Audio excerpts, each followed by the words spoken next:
ফিরআউন বলে আসিয়ারে मूसार कलिमा दे न छेड़े फिरआउन बोले आसिया रे मूसार कलिमा दे न छेड़े आसिया बोले ओ हे फिरआउन जीवन गेलेओ छाड़बो ना रे ला इलाहा सब खुशियों को आग लगा दो खानाए दिल आबाद रहे अब तो रहे बस ताद में आखिर उरीद जोबा ऐ मेरे इलाहा ला इलाहा ला इलाहा ला इलाहा ला इलाहा इल्लल्लाह ला इलाहा इल्लल्लाह ला इलाहा इल्लल्लाहु मुहम्मदुर रसूलुल्लाह सल्लल्लाहु अलैहि वसल्लम ला तुहर्रिक बिही लिसानका लितअजल बिही इन्ना अलैना जमअहु व कुरआना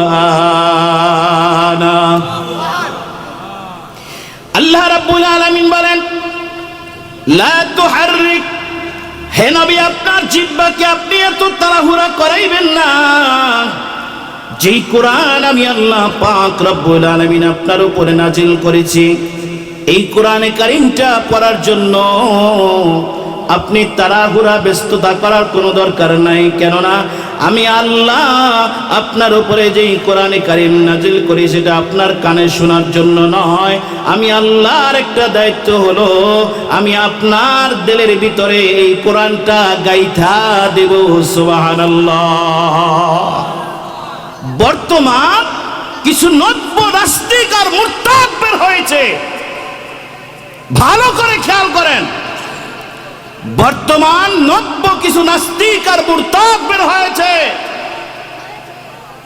কিছু গবেষক বের হয়েছে এদের মাথার মধ্যে গোবর ছাড়া কিছু নাই কথা বলেন ঠিক না বেঠিক যেখানে আল্লাহ রাব্বুল আলামিন বলেছেন ইন্না আলাইনা জামাহু ওয়া কুরআনা ও হাবিব আপনার এটা তাড়াহুড়া করে মুখস্থ করার কোনো দরকার নাই আমি আপনার প্রতিপালক আমি আপনার আল্লাহ আপনার অন্তরের মধ্যে আমি আমার এই কোরআনটাকে গাইথা দিব সুবহানাল্লাহ এটা আপনার ইন্না আলাইনা জামাহু ওয়া কুরআনা আপনার অন্তরের মধ্যে আমি একেবারে বসায়া দেব সুবহানাল্লাহ বলেন আমাদেরকে যদি চিরে আমাদের দিলটা লাগানো হয় দিলটা বাহির করা হয় আমাদের মাথা ভেঙে যদি গিলুটা বের করা হয় শরীরের প্রত্যেকটা অঙ্গ প্রত্যঙ্গ যদি ভালো ভালো দামি ব্র্যান্ডের মেশিনে যন্ত্রে যদি পরীক্ষা করা হয় হাজার হাজার লক্ষ লক্ষ কোটি কোটি বার পরীক্ষা নিরীক্ষা করার পরেও আমার মনে হয় না একজন হাফেজে কোরআনের পুরা দেহের মধ্যে কোন জায়গায় কোরআনে কারীম আছে এইটা কোন মেশিন খুঁজে বের করার মেশিন আজ পর্যন্ত পৃথিবীতে আবিষ্কার হয় না কথা বলে ঠিক না ঠিক আর এই গাধার দলে বলে এই কোরআনে কারীমের মধ্যে ভুল আছে মুহাম্মদ এই কোরআনের মধ্যে পরিবর্তন এনেছে চিল্লায় বলে নাউজুবিল্লাহ চিল্লায় বলে এই কোরআনের মধ্যে ভুল আছে পৃথিবীর কোন লেখক কোন গবেষক আজ পর্যন্ত এই কথা বলতে সাহস পায় নাই যে আমার এই পুস্তিকার মধ্যে প্রকার ভুল ত্রুটি পাওয়া যাবে না। বরং কি বলে যে আমার এই কোরআনের মধ্যে, আমার এই পুস্তিকার মধ্যে লেখা অবস্থায় যদি কোনো ত্রুটি বিচ্ছুতি হয় দয়া করে আমাকে জানিয়ে দিবেন, আমি পরবর্তী সংস্করণে সংশোধন করে নেব। কথা বলেন ঠিক নেবে ঠিক। কিন্তু মহান আল্লাহ রাব্বুল আলামিন কোরআন লিখার, কোরআন নাযিল করার, কোরআনের শুরুতেই আল্লাহ তাআলা ঘোষণা করে দিয়েছেন যালিকাল কিতাবু লা রাইবা ফি। আল্লাহু আকবার। হয় না? আরো জোরে বলেন আল্লাহু আকবার, আরো জোরে বলেন আল্লাহু আকবার। কারণ এই কোরআনে জোরে বলতে বলছে এই জন্য, এই কোরআনের ভুল ধরার জন্য, ভুল প্রমাণিত করার জন্য বিশ্বের মধ্যে কিছু নাস্তিক, বাংলাদেশের মধ্যে কিছু নাস্তিক মুরতাদ বের হয়ে গেছে, যারা কোরআনের ভুল ধরতে চায়। অথচ আল্লাহ রাব্বুল আলামিন গ্যারান্টি দিয়ে দিয়েছেন এই কোরআনটা যে আমি তোমাদের কাছে দিয়েছি, এই কোরআনের মধ্যে তোমরা ভুল ধরতে ধরতে চেষ্টা করতে করতে যদি শহীদ হয়ে যাও, তারপরেও কিয়ামত পর্যন্ত তোমরা এই কোরআনের ভুল প্রমাণিত করতে পারবে না। আমি আল্লাহ তোমাদেরকে গ্যারান্টি দিয়ে দিলাম। ভাইরা আমার, বন্ধুরা আমার, এই কোরআনে কারিমের আলোচনা করতে, শুনতে, বুঝতে আমাদের কোনো বাধা নিষেধ আছে? আরো জোরে বলেন আছে, জোরে বলেন আছে। কোরআনে কারিমের কথাগুলো তামাম পৃথিবীর জমিনে, ঘরে বাইরে, ভিতরে, মাঠে, ময়দানে, রাষ্ট্রীয় সংসদে এই কোরআনের কথা বলতে আমাদের মুমিনদের কোনো ভয় নাই। চিল্লে বলেন ঠিক না ঠিক? তাহলে আমরা ইনশাআল্লাহ যে আয়াতে কারিমা তেলাওয়াত হয়েছে, ওই আয়াতে কারিমার আলোচনা আমরা ইনশাআল্লাহ ধৈর্য সহকারে শুনবো। রাজি আছেন সবাই? রাজি আছেন সবাই? কে কে নারায়ে তাকবীর, নারায়ে তাকবীর, নারায়ে তাকবীর। ভাইরা আমার, বন্ধুরা আমার, আমি আপনাদের সামনে যে আয়াতে কারিমাটা তেলাওয়াত করেছি, এই আয়াত হলো وقال الرسول يا رب إن قوم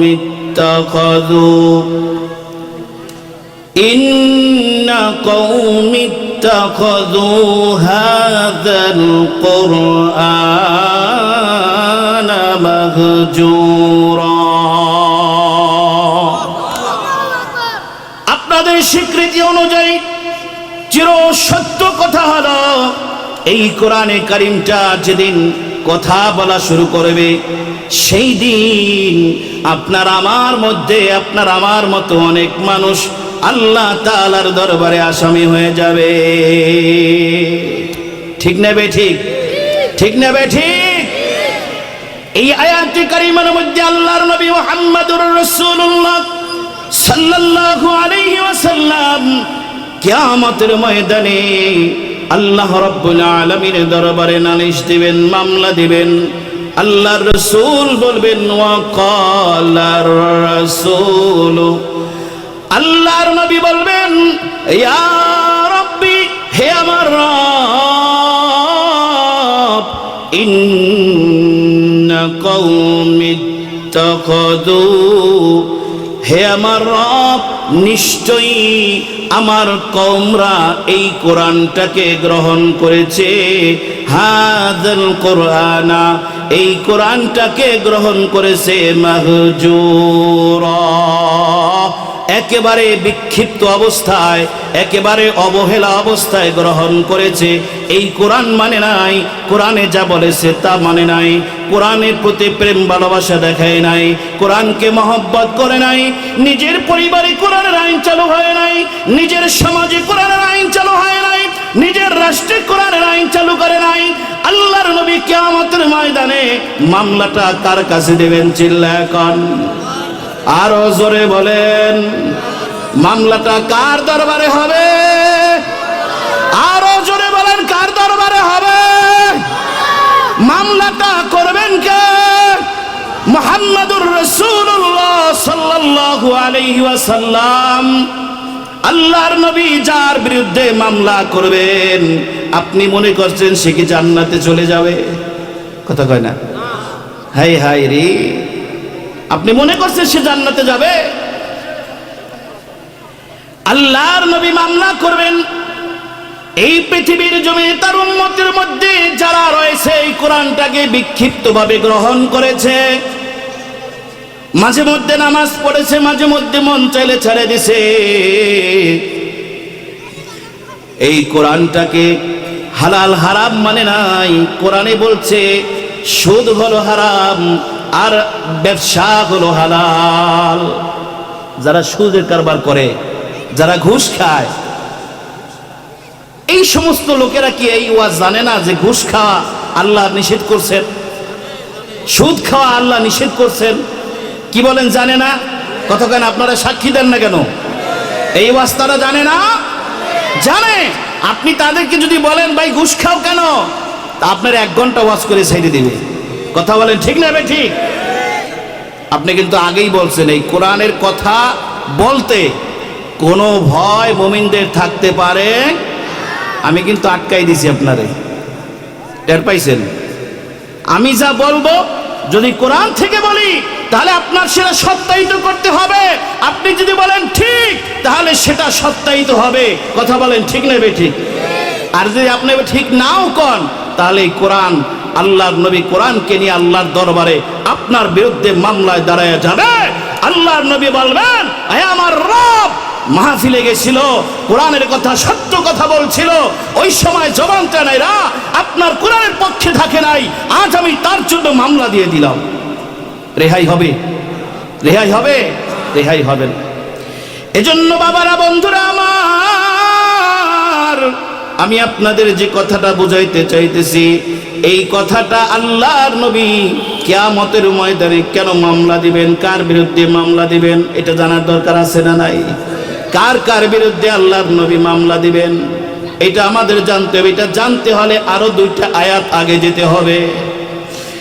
2 আয়াত আগে আল্লাহ রাব্বুল আলামিন সূরা ফুরকানের 27 নম্বর আয়াতে আল্লাহ রাব্বুল আলামিন বলেন ওয়া ইয়া'আদ্দুয যালিমু আলা ইয়াদাইহি ইয়াকুলু ইয়া লাইতানি ইত্তাখাযতু মা'আর রাসূলি সাবিলা।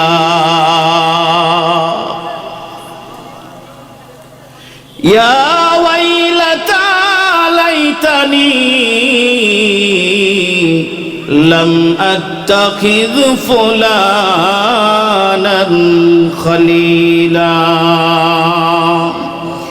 এই আয়াতের মধ্যে আল্লাহ রাব্বুল আলামিন বলেন ও নবী, আপনি কার বিরুদ্ধে মামলা করতে পারবেন, কার বিরুদ্ধে নালিশ করতে পারবেন আর কার বিরুদ্ধে নালিশ করতে পারবেন না, ভালো করে খেয়াল করুন।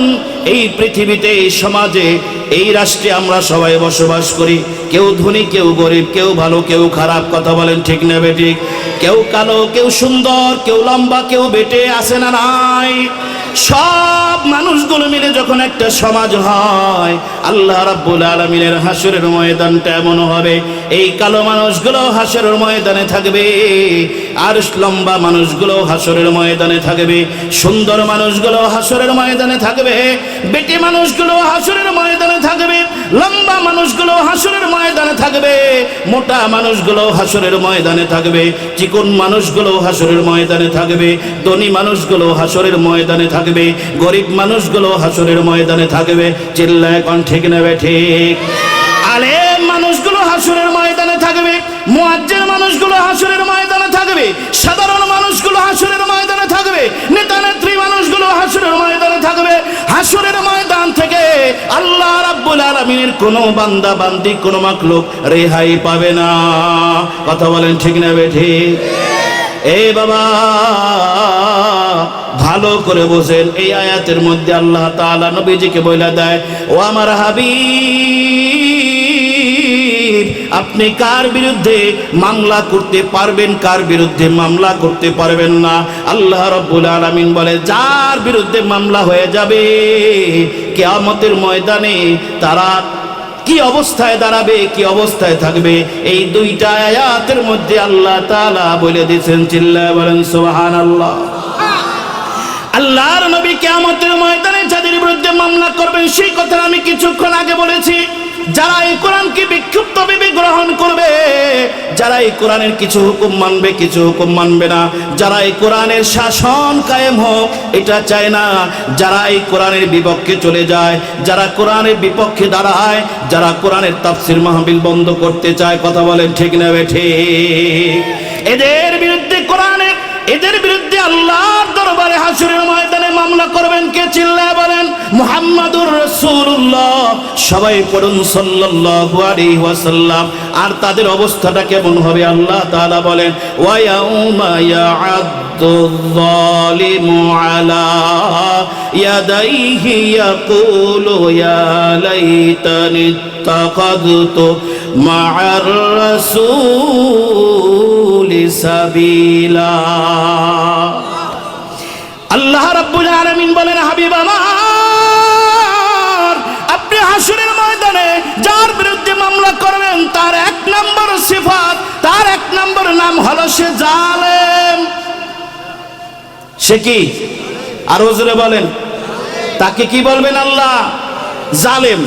কারণ জালেম কেন? সে পবিত্র কোরআনের উপরে জুলুম করেছে, কথা বলেন ঠিক না বেঠিক? সে আল্লাহর হুকুমের উপরে জুলুম করেছে, সে নবীর উপরে জুলুম করেছে। আল্লাহর নবীর উপরে যখন কোরআনে কারীম নাজিল হয় তখন আল্লাহর নবী এই কোরআনের দাওয়াত দিতে লাগলেন।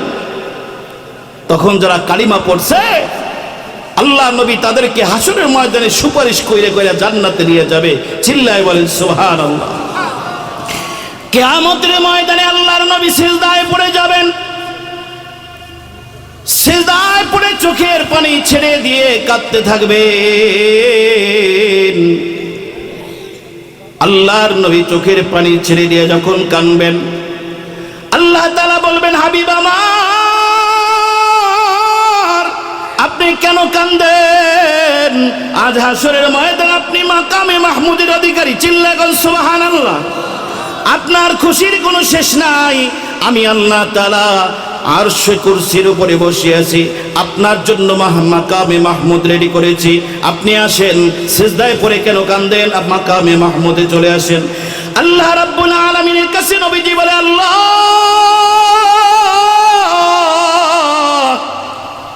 আজ হাসরের ময়দানে আমার যত উম্মত জাহান্নামে চলে গেছে,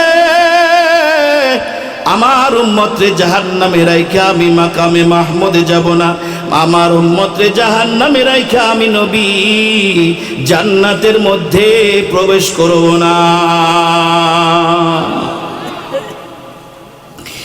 নবী আমার আল্লাহর কাছে বলবেন, আয় আল্লাহ, আমার উম্মতের মধ্যে এখনো যারা জাহান্নামে রয়েছে আমি তাদেরকে জান্নাতে নিতে চাই। আমার বহু ইমানদার বান্দারা কালিমা পড়েছে অথচ তাদের গুনার কারণে জাহান্নামে রয়েছে। ইয়া আল্লাহ, আমি ওই সমস্ত আমার উম্মতদেরকে না নিয়া আমি নবী জান্নাতে যাব না। আল্লাহ রাব্বুল আলামিন বলেন, হাবিব আমার, আপনি একটু জাহান্নামের ভিতরে নজর দেন, আপনার উম্মতের কলবের ভিতরে নজর দেন।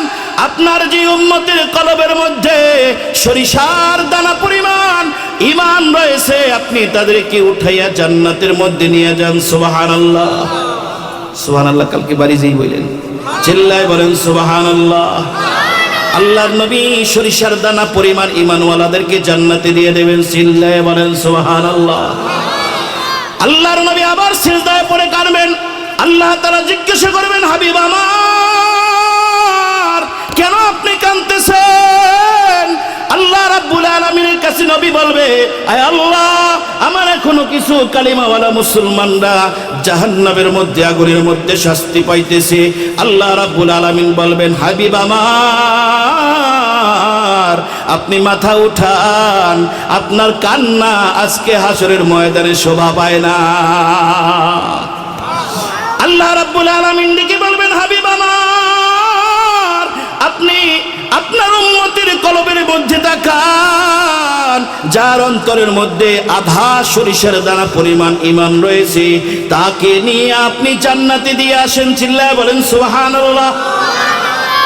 এরপরে নবী আমার আবার সিজদায় পড়ে কাঁদবেন, নবী আমার কাঁদতে থাকবেন।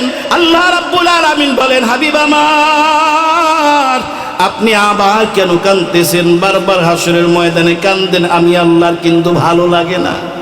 সুবহানাল্লাহ কইবেন না? ঘুমাই গেছেন কি আপনারা? ঘুমাইলে চলবে না। ইমানদার বহু ঘুমাইছেন আপনারা, আপনারা বহু ঘুমাইছেন কালিমা পড়ে, এখন আর ঘুমানোর সময়। হ্যাঁ আসতে দেখছেন অবস্থা, এখন আর ঘুমানোর সময় আছে? আল্লাহ রাব্বুল আলামিন বলেন, হাবিব আমার আপনি কান্না করবেন না, হাসি মুখে আপনি মাথা জাগান। আপনার যত ঈমানওয়ালা কালিমাওয়ালা মুসলমানরা জাহান্নামের মধ্যে আছে, আপনি জাহান্নামের মধ্যে তাকান আর তাদের কলবের মধ্যে তাকান। তাকায় দেখেন এক যাররা পরিমাণ ঈমান কার মধ্যে আছে, তাকে আপনি উঠাইয়া জান্নাতে নিয়ে চলে যান। নারায়ে তাকবীর, নারায়ে তাকবীর। ভাইরা আমার, বন্ধুরা আমার, এই নবী কিয়ামতের ময়দানে আল্লাহ তাআলা বলবেন, এই নবীর হিদায়াত যারা গ্রহণ করে নাই, কালিমা যারা পড়ে নাই, তাদেরকে আল্লাহ রাব্বুল আলামিন জালেম বলে সম্বোধন করেছেন। তাদের নাম কি দিয়েছেন? জোরে বলেন, আরো জোরে বলেন। না ভয় পান? নাম বলতে ভয় পান? যারা কোরআন মানে না, যারা কোরআনের অনুশাসন চায় না, যারা কোরআনের বিপক্ষে দাঁড়ায়, তাদেরকে আল্লাহ কি বলছেন? আরো জোরে বলেন। জালেম যারা বলে যে হায় হায় হায় হায় রে, দুনিয়া ঈমান চলে যায় যা, আমল চলে যায় যা, কিন্তু আমার ক্ষমতা, কথা কয় না, ক্ষমতা লাগবে। কথা বলেন ঠিক না? আমরা বলি, ঈমানওয়ালারা বলি, এই দুনিয়ার সব কিছু চলে যাক, ছেলে চলে যাক, মেয়ে চলে যাক, বিবি চলে যাক, মা চলে যাক, বাবা চলে যাক, ক্ষমতা চলে যাক, কিন্তু আমার আল্লাহ লাগবে, আল্লাহর নবী লাগবে, কোরআন লাগবে। কথা বলেন ঠিক না বেঠিক? এইটাই একজন মুমিনের তামান্না হওয়া উচিত। আমার বন্ধুরা আমার, আল্লাহ কি বলে সম্বোধন করছেন? চিল্লায় বলেন, জালেম। এই জালেমরা কিয়ামতের ময়দানে তাদের হাত কামড়াইবে, এই হাতের এই জায়গাটা কামড় দিয়া বলবে, গোশত ছিঁড়া ফেলাবে, গোশত চাবাইতে চাবাইতে বলবে, ইয়াকুলু ইয়া লাইতানি ইত্তাখাযতু মা'আর রাসূলি সাবিলা। এই আল্লাহ রাব্বুল আলামিন কথাটা কেন বললেন? আল্লাহর নবী দাওয়াত দিতে দিতে দিতে দিতে মক্কার আনাচে কানাচে দাওয়াত দেওয়া শুরু করছেন। এমন সময় দাওয়াত দিতে বের হয়েছেন, আর মক্কার মধ্যে লিডার হলো উকবা ইবনে আবি মুয়ত আর উবাই ইবনে খালদ, দুই বন্ধু। মক্কার মধ্যে নিয়ম ছিল, যদি ব্যবসা বাণিজ্যে লাভ ভালো হয় তাহলে বাড়িতে খানা বানা রান্না কইরা বা আশেপাশের এলাকার মানুষগুলোকে দাওয়াত করে খাওয়াইতো। তো উকবা ইবনে আবি মুয়ত আর উবাই ইবনে খালদ দুইজন দাওয়াত দিতে বের হয়েছে। সর্বপ্রথম যার সাথে দেখা তিনি ছিলেন মুহাম্মাদুর রাসূলুল্লাহ সাল্লাল্লাহু আলাইহি ওয়াসাল্লাম। সাক্ষাৎ হওয়ার পর বলতেছে, মুহাম্মদ আমরা তো এই কাজের জন্য বের হয়েছি, তোমার দাওয়াত আগামী দিন আমার বাড়িতে যাইবা, আল্লাহ চাইলে দু চারটা ডাল ভাত যদি কপালে যদি তুমি খাইবা। দাওয়াত দিছে কে? কাফের একজন মুশরিক দাওয়াত দিচ্ছেন নবীজিকে। নবীজি কি গ্রহণ করবেন? হ্যাঁ, নবীজি গ্রহণ করার কথা না, কিন্তু নবী বললেন কি, আচ্ছা ঠিক আছে আমি তোমার দাওয়াত গ্রহণ করেছি। দেখেন, খুব ভালো করে বুঝবেন একজন আলেমের চিন্তা চেতনা যে কত বিচক্ষণ হতে পারে, একজন পয়গম্বরের চিন্তা চেতনা যে কত বিচক্ষণ হতে পারে, কত সুদূর প্রসারিত হতে পারে, এটা বোঝা অনেকের পক্ষে সম্ভব না। কথা বলেন ঠিক না বেঠিক? তো নবী আমার দাওয়াত কবুল করলেন। পরের দিন সকালবেলা তার বাড়িতে গেলেন, উকবা ইবনে আবি মুয়তের বাড়ি। দাওয়াত ম্যানেজমেন্ট হলো, খানা বানা রান্না হলো, নবী আমার খাইতে বসছেন, মেহমানরাও খাইতে বসছেন। সবাই খানা খাইতেছে। উকবা ইবনে আবি মুঈত পিছনে হাত বাইন্দা সুন্দর করে লাইনে লাইনে আটে, আর কার সুবিধা অসুবিধা দেখে। বাড়িওয়ালারা তাই করে না? কি বলেন, তাই করে না? এখন ঘুরতে ঘুরতে ওই মুহাম্মদ সাল্লাল্লাহু আলাইহি ওয়াসাল্লামের কাছে গেছে। সামনে যায় দেখে নবীজি খানাগুলো প্লেটে হাত দিয়ে নাড়াচাড়া করে, একটা খানাও একটা দানাও তিনি মুখে দেন না। সুবহানাল্লাহ বলবেন না? কারণ কাফেরের বাড়িতে খাওয়া, কথা কয় না?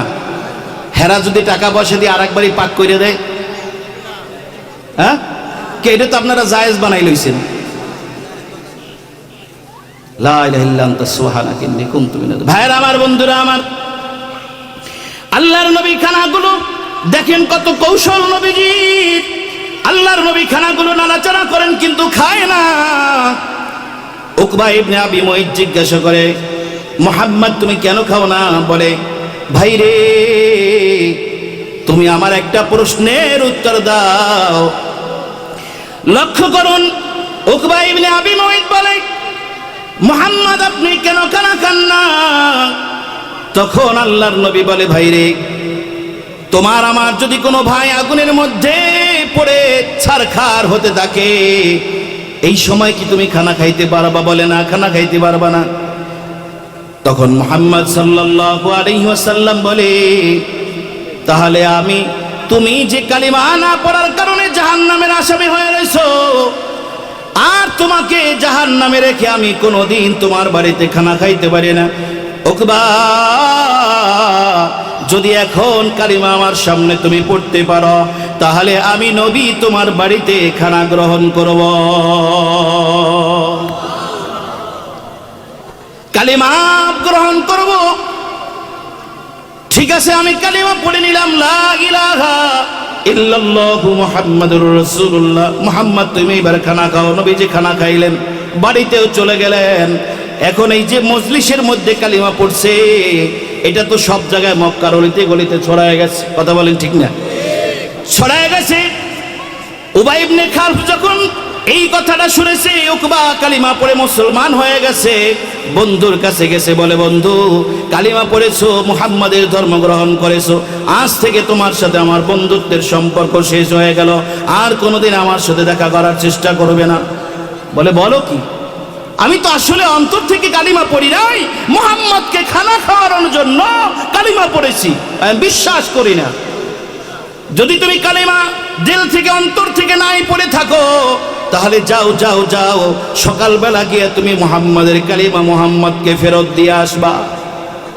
ঠিক আছে বন্ধু, মুহাম্মাদের কালিমা মুহাম্মদকে ফেরত দিয়ে আসবো। আর তোমার যেই বড় মজলিসে মক্কার মধ্যে অপমান করলো, তার শাস্তি তুমি কি দিবা? বলে, আমি তার শাস্তি স্বরূপ তার মুখে থুথু নিক্ষেপ করে আসবো। চিল্লায় বলে নাউজুবিল্লাহ। ভাইরা আমার, বন্ধুরা আমার, সকালবেলা যখন সূর্যোদয় হয়েছে, নেতায় 8টা বাজে ঘুম থেকে উঠছে, আমাদের দেশের নেতার মতন, কথা বলেন ঠিক না? এ ভাবারা বন্ধুরা, ভালো করে শোনেন, ঘুম থেকে উঠে চলে গেছে মুহাম্মদ সাল্লাল্লাহু আলাইহি ওয়াসাল্লামের বাড়ি। উঠানে গিয়ে ডাকতেছে, ইয়া মুহাম্মদ খুরুজ ইলাইয়া, হে মুহাম্মদ, ঘর থেকে বের হয়ে আসো। আগামী দিন, গতদিন যে তুমি কালিমা পড়াইছো জোর করে, আমি আসলে কালিমা দিল থেকে পড়ি নাই, তোমাকে খাওয়ানোর জন্য কালিমা পড়েছি। এই নাও তোমার কালিমা, তোমারে ফেরত দিয়া গেলাম। আমি কিন্তু মুসলমান হই নাই, আমি কিন্তু সাবেক কাফের রয়ে গেছি। আর তুমি যে আমার মক্কার মানুষের মধ্যে অপমান করেছো কালিমা পড়াইয়া, তার শাস্তি স্বরূপ আমি তোমাকে থুতু নিক্ষেপ করতেছি। এই বলে উকবা যখন মুখের ভিতর থেকে থুতু নিক্ষেপ করা শুরু করছে, মুখ থেকে বের হয়ে গেছে। আল্লাহ রাব্বুল আলামিন জিবরাইলকে ডাক দিয়ে বলেন, জিবরাইল, যাও রে যাও, জলদি করে যাও, আমার বন্ধুকে অপমান করার জন্য, অপদস্থ করার জন্য। নবীর চেহারায় মশামাছি বসা হারাম ছিল, ওই নবীর চেহারায় উকবা বেয়াদবটায় তার মুখের অপবিত্র থুথু নিক্ষেপ করেছে।